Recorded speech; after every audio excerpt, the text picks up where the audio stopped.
Get your homeless ass out of my luxury showroom. Ashley's voice cracked through the air like a whip, her words soaked in disdain as she flicked her coffee cup, half full, straight at David's chest.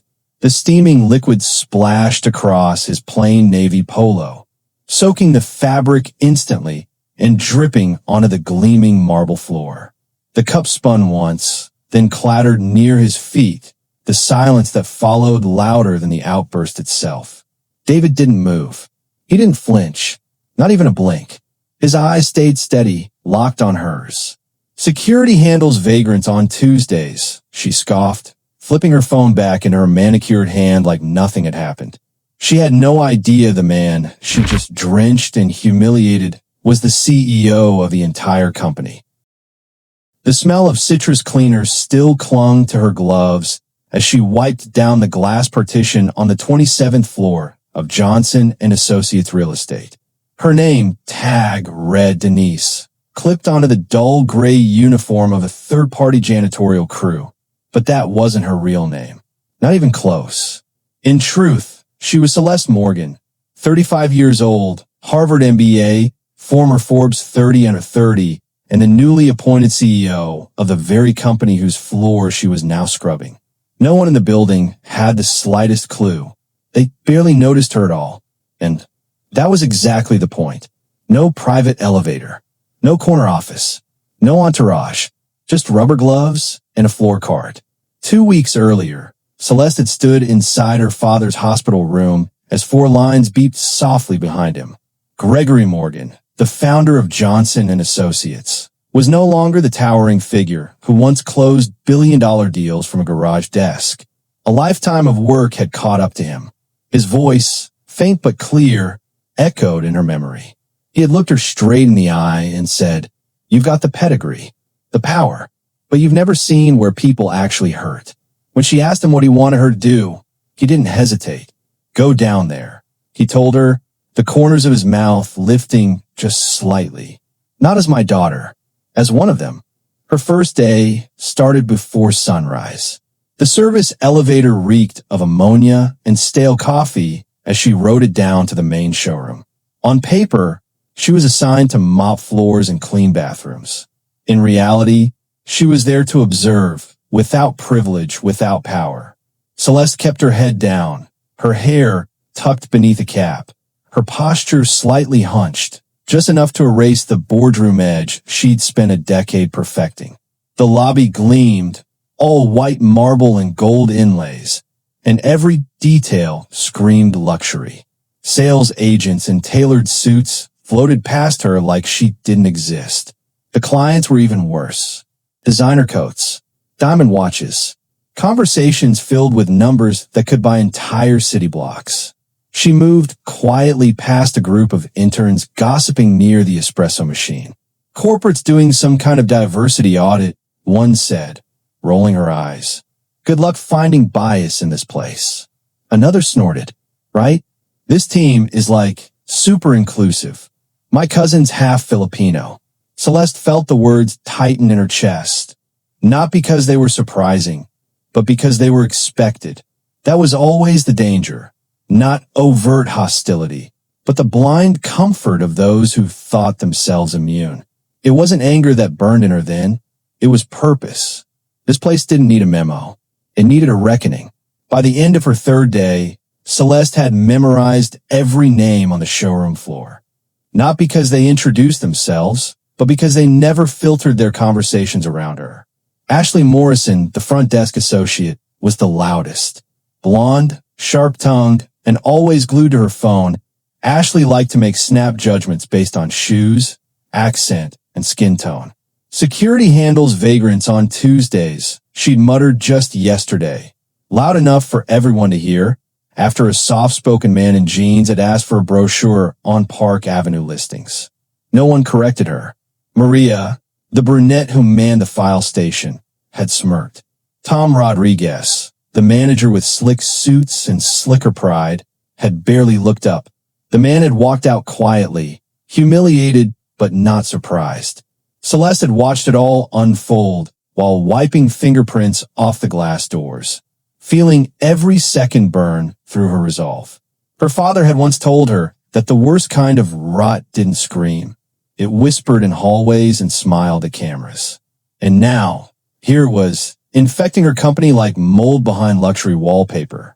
She'd inherited a brand with marble floors and crystal flutes, and a sickness that no press release could cure. She wasn't just undercover anymore. She was on a mission. It was a Friday morning when the perfect storm arrived. A man, mid-40s, dark-skinned, dressed in simple khakis and a navy polo, stepped into the showroom just as Celeste was polishing the door handles. He stood tall but unassuming, glancing around like someone who belonged but knew he'd have to prove it. The second Ashley saw him, her posture shifted. Phone down, chin raised, eyebrows arched just enough to signal suspicion. "Can I help you?" she asked, already tapping the screen of her iPad without waiting for an answer. "I'd like to speak with someone about your Park Avenue listings," the man replied calmly. Ashley gave a quick, theatrical laugh and called over her shoulder to Maria. "Another one who thinks he can afford Park Avenue," she said, loud enough for the champagne-sipping clients to hear. Maria didn't even look up from her files, just smiled like it was routine. Celeste froze mid-wipe. This wasn't just a passing slight. This was deliberate, public, rehearsed. Then Ashley reached into a drawer, pulled out a brochure, and slid it across the desk. "Here's something more your speed," she said, her voice dripping with disdain. The flyer was for low-income housing in Queens. It landed at the man's feet. He bent slowly to pick it up, and in that small, quiet motion, everything began to shift. David didn't flinch. He rose slowly, brochure in hand, and approached the front desk with the same steady demeanor that had once commanded attention in boardrooms from Dubai to San Francisco. "I'm interested in commercial properties as well, multi-unit developments." His tone was even, his posture neutral, yet Ashley's eyes narrowed as if he'd just uttered a threat. "Sir," she said, dragging the word out like a cigarette burn, "our commercial listings start at $50 million. Perhaps you'd be more comfortable at Century 21 down the block." The marble beneath her desk shimmered with smugness as she tapped her screen and, without permission, lifted her phone and snapped his photo. "Click. Security needs documentation," she muttered. That photo instantly landed in the company's Slack. Captioned, "Suspicious individual asking about commercial listings." Seconds later, Maria replied, "Same guy from last week?" Ashley smirked, "Different one. They all look the same though. LOL. Just beyond a reception area, Sarah Chun, the youngest intern, was live streaming her coffee run for a growing audience. Her camera just happened to catch the unfolding moment. Ashley's scorn, the crumpled flyer, David's calm response. Viewers flooded in, reacting in real time. At Justice Warrior 23, "This is disgusting. Amiters NYC. I know this place. 57th Street. Johnson and Associates." Celeste watched from the side hall, heart pounding. The script she feared most was writing itself in her own lobby. Ashley called out, voice sharp, "Tom, we need you out here." From behind the frosted glass doors emerged Tom Rodriguez, graying temples, cufflinks gleaming, and an air of middle management mistaken for real power. His eyes swept over David with the speed of someone trained to assess threat levels by clothing and skin tone. "What seems to be the issue?" he asked, but his tone suggested he'd already decided. Ashley didn't skip a beat. "This gentleman claims he's interested in our commercial listings." The way she emphasized claims made it sound like a crime. Tom stepped closer, his voice lowering. "Sir, I'm going to need to see some proper ID and confirmation of your appointment." David reached calmly into his jacket. For a second, the edge of a first-class boarding pass peeked out. JFK to Dubai, yesterday's date. Tom didn't notice, or didn't care. He took the license and stared at it longer than necessary. "This address," he asked, squinting. "You rent or own?" David answered without pause. "I own the entire apartment. And the building." Ashley scoffed so loudly it echoed off the marble. "Right, and I own the Empire State Building." Maria chuckled. No one questioned her sarcasm. No one questioned why they questioned him. Behind them, Sarah's viewer count passed 600. And still, no one seemed to notice the storm gathering. The frosted doors swung open once more. Janet Wu stepped into the showroom like she owned the air between her heels and the marble. Senior agent. 20 years of awards on her office wall. Armani suit, sharp as her gaze. Tom, what's going on out here? She asked, but her eyes had already locked on David. Tom answered without hesitation. Mr. Johnson here claims he's interested in our commercial division. The word claims again. A pattern now. Janet took 3 slow steps forward and placed herself, deliberately, between David and the executive elevator bank. Subtle, but unmistakable. A physical boundary. Commercial properties require substantial financial backing, she said smoothly. We typically work with Fortune 500 representatives or international groups, not casual walk-ins. David nodded. I understand the requirements. Janet smiled tightly, then let the venom slip beneath her words. Do you? Because, frankly, you don't fit our typical client demographic. From the private viewing room, even Mrs. Patterson, a longtime white client, let out an audible gasp. But Ashley, emboldened by Janet's presence, picked up the desk phone. Security, we have a situation developing in the main lobby, she said loud enough for everyone to hear. Sarah's livestream viewer count surged past 800. Celeste, watching from the hallway shadows, felt something shift deep in her chest. This wasn't just bias.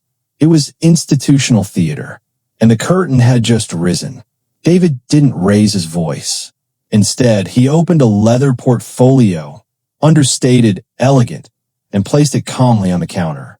I'd like to request a copy of your company handbook, he said, specifically the customer service protocols. Janet blinked, then forced a laugh. Sir, that handbook contains proprietary content. It's not public information. And who determines who qualifies as public? David asked, voice smooth as silk, but every word cut like wire. Janet hesitated. Tom stepped forward, puffing his chest. Listen, friend, he said, all faux authority. You're making our real clients uncomfortable. Maybe try one of our satellite offices. Or leave. Ashley added under her breath, still typing. For the incident report, she clarified aloud. Time, description, potential threats. David raised an eyebrow. Threats? I haven't threatened anyone. Janet snapped. Your refusal to leave qualifies as harassment. Across the lobby, Mrs. Patterson stepped out of the viewing room, phone in hand, face tight with disapproval. Sarah's livestream count had crossed 1,200. Comments poured in like gasoline. And Celeste? She wasn't just watching anymore. She was seething beneath her uniform. This wasn't a misunderstanding. This was the culture. And the next move David made would change everything. The temperature in the showroom didn't rise, but everything started to feel hotter. Ashley's fingers hovered above her keyboard, still documenting the disturbance. Unaware she was live-streaming her own undoing through Sarah's lens. Meanwhile, David glanced at his watch. A simple Timex, not flashy, not loud, but deliberate. Before we escalate this to law enforcement, he said, voice calm and precise, perhaps someone here can reference your company handbook. Section 4.7, Customer Engagement and Bias Protocols. Tom blinked. Janet frowned. How do you know our handbook sections? She asked, trying to keep her voice steady. David offered a faint, enigmatic smile. I'm making my business to know. For a brief second, Ashley looked up from her screen. A flash of confusion crossed her face. Tom shifted uneasily. Janet, are you sure he's not with corporate? He whispered. No memo. No heads up. He could be anybody. Exactly, she hissed. That's the problem. Just then, the front doors parted and Marcus, the building's longtime security guard, walked in, radio clipped to his belt, expression already uneasy. He scanned the room, taking in the faces, the body language, and then David. There was no fear in his eyes, only something else. Recognition. Not of the man, but of the moment. Something wasn't right. Something dangerous was being mishandled in plain sight. Marcus approached slowly, his eyes scanning the tension like a veteran reading a battlefield. He'd worked this building for 12 years and had seen plenty of entitled clients, impatient brokers, even the occasional celebrity tantrum. But this was different. "Sir," he said to David, voice low and respectful, "is there anything I can assist you with?" The warmth in his tone stood in jarring contrast to the ice still dripping from Ashley's voice. David offered the slightest nod. "Thank you, Marcus. I'm just waiting to speak with someone who actually has decision-making authority here." That line landed harder than it sounded.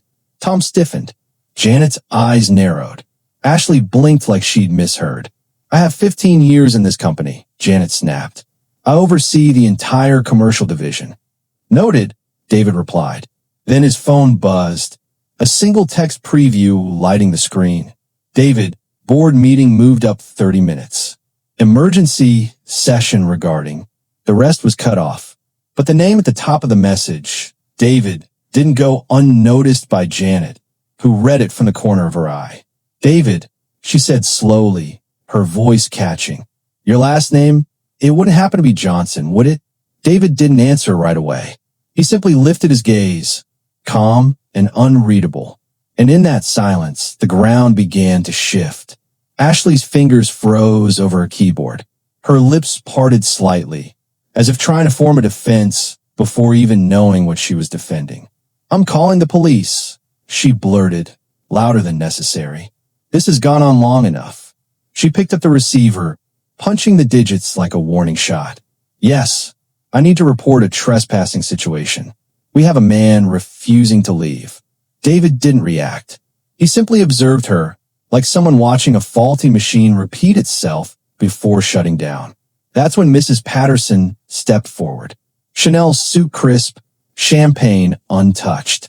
"Excuse me," she said, addressing Janet directly.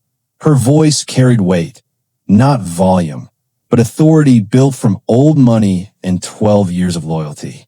"I've been a client here for over a decade, and I've never witnessed anything this appalling from your staff." Janet turned, visibly jarred. "Mrs. Patterson, I assure you, no," the woman cut in sharply. "Don't assume me. Explain to me how a man asking about real estate became a security threat."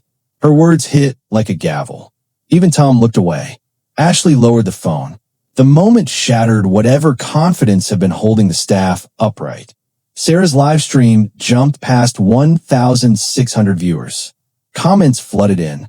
But for Celeste, still in the background, it wasn't the camera that made this moment important. It was the silence that followed. David's phone buzzed again. He glanced down, tapped once, and spoke softly into the air. "Yes, I'll be right up. The executive conference room. Thank you." Then he looked up, his voice steady. "It seems my meeting has been moved up." He stepped toward the elevator bank. Janet instinctively blocked his path. "Sir, those elevators require executive credentials. They don't go anywhere near the public floors." David said nothing. Instead, he reached into his jacket, slowly, deliberately, and pulled out a black access card. Gold lettering. His photograph. No mistaking it. The badge read, "David Johnson, Executive Access, all floors." Ashley's complexion turned ghost white. Tom took a half step back. "What, is this some kind of joke?" he muttered. David didn't answer. He reached into his portfolio and placed a single sheet of paper on the marble desk, corporate letterhead, Internal Audit Division. The document bore a bold title, Confidential Employee Performance Evaluation, and at the bottom, in unmistakable ink, David Johnson, Chief Executive Officer. For a moment, no one breathed. Even Sarah's live stream froze, her phone trembling in her hand. Then came the audible gasp. Mrs. Patterson's hand to her mouth, Ashley's knees buckling slightly, Janet retreating one step as if from an open flame. The truth hadn't just arrived. It had been standing there the entire time. David said nothing. He didn't need to. The document spoke louder than any accusation. Ashley's lips moved, but no words came. Tom snatched the paper from the desk, eyes scanning for any loophole, any misprint, any hope that this was some elaborate mistake. But there it was, in bold. Chief Executive Officer. Janet stepped forward, voice cracking. Mr. Johnson, I didn't know. No one told us. David finally looked her in the eye. Told you what? That you should treat people with dignity. He reached back into his jacket and this time pulled out a corporate credit card. Black Centurion Amex, embossed. David Johnson, CEO. The silence thickened until even the humming air vents felt loud. Mrs. Patterson gasped again. Oh my goodness, she whispered. On Sarah's screen, the viewer count exploded past 2,800. Comments blurred too fast to read. One word kept repeating. CO. Ashley staggered, mascara streaking. I swear, I didn't know. I have kids. I didn't mean to. David raised a hand gently. And if I weren't the CEO? His voice was razor thin. Would any of this be justified? David stepped toward the elevator, sliding his black access card into the reader. A soft chime echoed as the doors opened. Polished steel, now transformed into a corridor of reckoning. He paused, turned back. You asked me to leave because I didn't fit. So let me ask, based on what? My clothes? My tone? My skin? No one answered. No one could. Behind them, the paper Tom had dropped still lay, face up on the marble, corporate seal glowing under the lights. Marcus, David said evenly, thank you for your professionalism. You showed more leadership than anyone behind that desk today. The security guard removed his cap, humbled. Sir, I've seen this kind of thing too many times, but never like this. David gave him a respectful nod. Then, before stepping fully into the elevator, he pulled out his phone and spoke as the doors held open. Patricia, yes. It's worse than we expected. We have documentation, multiple violations, potential Section 1981 exposure. I'll be upstairs in 2 minutes. When the doors closed, they didn't just separate floors. They divided eras. The elevator had barely ascended before chaos rippled through the showroom. Ashley frantically clicked through her Slack messages, eyes wide with rising dread. They all looked the same, though. LOL. That message, her message, was already being screenshot, circulated, condemned. Maria stood frozen, the smirk long gone from her face, realizing too late that silence could be just as damning. Tom leaned against the desk, suddenly unsteady, staring at the document still on the floor like it might burst into flames. Janet reached for her phone, hands trembling, her brain working overtime to salvage a narrative that could no longer be saved. Mrs. Patterson stepped back beside Marcus. You held yourself with dignity today, she said gently. I hope Mr. Johnson remembers that. Marcus nodded, eyes low, carrying the full weight of what had just unfolded and what it meant for every employee who thought they were untouchable. And in the far corner, Sarah ended her live stream with a whisper. 4,000 of you just saw it. Karma didn't knock today. It walked right through the front door. By midnight, the video would pass 50,000 shares. But for the staff, the damage was already irreversible. The executive floor welcomed David with quiet opulence. Panoramic views of Manhattan wrapped around the boardroom like silent witnesses. Original Picassos, imported mahogany, and a conference table that could host a small summit. Waiting for him, 12 executives, 2 HR leads, and a stack of legal folders thicker than any investment deal. Patricia Williams, head of HR, stood ready. We've confirmed 23 documented incidents over 6 months, she said crisply. Federal Fair Housing Act violations alone carry over $350,000 in fines. But that's just the beginning. David didn't flinch. Civil liabilities? 8 figures, easily, added Robert Martinez, legal counsel. If victims file collectively, we're looking at potential class action exposure. Sarah Chun, CFO, tapped her tablet.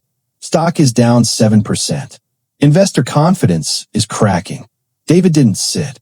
He stood at the head of the table. Bring them up. Patricia nodded once. Security buzzed the elevator. Through the glass, the staff from downstairs approached. Tom, Janet, Ashley, faces drained, posture wilted. Marcus walked behind them, not as security, but as silent witness. The room went still, and for the first time, the real reckoning began. David didn't sit. He let the silence hang, forcing every eye in the room to meet his before he spoke. Tom Rodriguez, 23 years, 6 discrimination complaints. Multiple performance reviews flagged your old-school approach. Tom opened his mouth. David didn't let him. No explanations, just consequences. He turned. Janet Wu, 15 years, senior agent. You denied service to 7 qualified minority families. One of them, a physician earning $300,000, was told to try neighborhoods more suited to her background. That's on tape. Janet visibly swayed, gripping the chair like a life preserver. Ashley Morrison, 3 years. Your Slack messages alone violate our anti-harassment policy. They all look the same. Your exact words. Ashley sobbed. Loud. Broken. David gestured, and the wall screens lit up. Footage rolled. Sarah's live stream. Then archived security videos. One after another. Faces. Reactions. Words that could not be taken back. Dr. Maya Patel, Director of Inclusion, added coldly, "We didn't just break laws. We broke lives." No one interrupted her. The weight of it all pressed down like judgment. In the conference room's perfect silence, shame had nowhere to hide. David stepped away from the screen, the final video still frozen in the background. A black mother being quietly turned away while a white couple was welcomed seconds later. He turned back to the room. "You each have 2 options," he said calmly. Option 1, immediate termination with cause. No severance. No references. All footage made public. Ashley whimpered. Tom wiped sweat from his brow. Janet simply stared. Option 2, resignation, limited severance, mandatory bias training at your own expense, and full cooperation with our internal investigation. No press, no lawsuits, unless you break the NDA. Nobody spoke. The room smelled like fear. Then David reached back into his portfolio and pulled out a tablet. On it, video files. Dated. Labeled. Mrs. Rodriguez. Mr. Kim. Miss Washington. This wasn't my first visit, he said. I've been reviewing footage for months. Compiling data. Tracking patterns. Today wasn't random. Today was the final test. Janet's knees gave slightly. Ashley dropped her gaze. Tom looked like a man trying to outrun gravity. But it was too late. The ground beneath them wasn't shifting. It had already disappeared. They signed one by one. Tom, first, his signature shaking across the NDA like a final heartbeat of pride. Janet followed, her face locked in a kind of professional paralysis, eyes glazed over. Ashley's hand trembled so violently she had to grip the pen with both hands. When it was done, Patricia collected their access cards, ID badges, and company phones. Security will escort you to retrieve your personal belongings, she said without inflection. None of them argued. Marcus stood nearby, silent and tall. He wasn't there to remove them. He was there to witness. Discrimination is expensive, David said as they turned to leave. Not just for companies. For people. Ashley paused at the door, eyes red and swollen. Mr. Johnson, my kids. David didn't respond immediately. Then, softly, your children deserve a mother who treats every human being with dignity.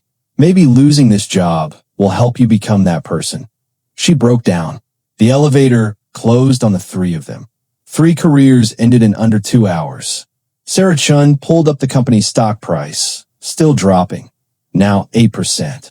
We'll need a press conference, Patricia noted. David nodded. This isn't just a crisis. It's a reckoning. And we're going to lead through it, loudly, transparently, and permanently. At precisely 3 p.m., David stood at the marble podium in the building's grand lobby. The space had been transformed into a press room. Reporters from CNN, NBC, and the New York Times elbowed for position.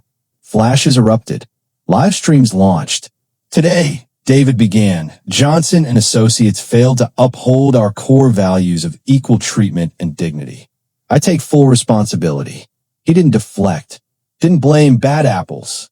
Instead, he outlined sweeping reform, a $10 million inclusion initiative, anonymous reporting channels, mandatory 40-hour anti-bias training for all employees, AI systems to flag discriminatory patterns in real time, real estate watchdog partnerships, diversity performance metrics tied to compensation.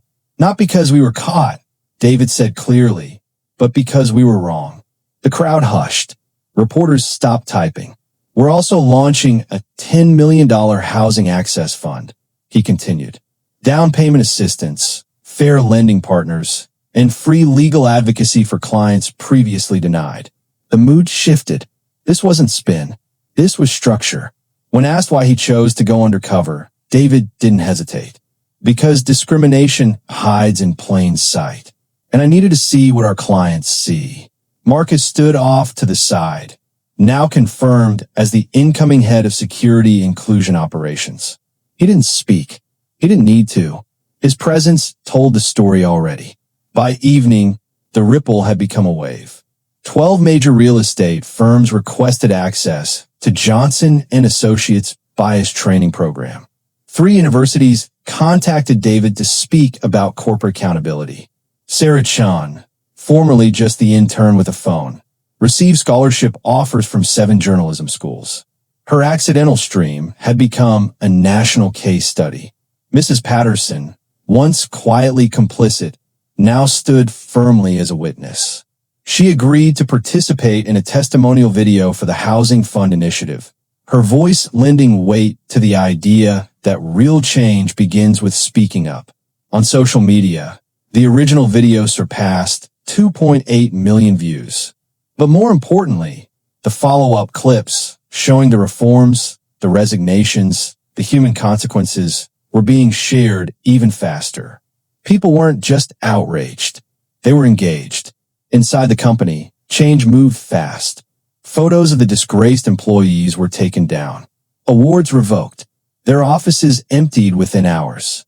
In their place, digital boards displaying daily diversity metrics, customer satisfaction scores, and incident-free days. Real-time accountability. Celeste, no longer Denise, walked through the same showroom the next morning, unnoticed only because now, the entire team treated everyone with equal attentiveness. Not out of fear, but out of expectation, because the standard had changed. And now, so had the culture. Later that night, David stood alone in his private office, skylines stretching behind him like a silent ocean of windows. The same city that had once taught him how invisible power could be, had now watched what it looked like when that power finally spoke.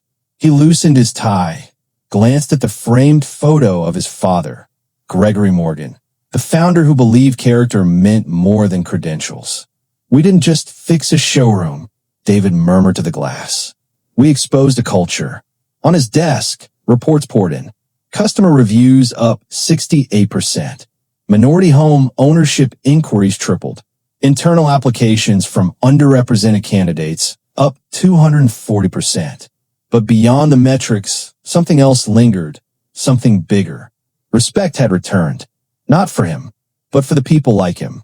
People who walked through polished lobbies and got measured by tone and texture instead of worth.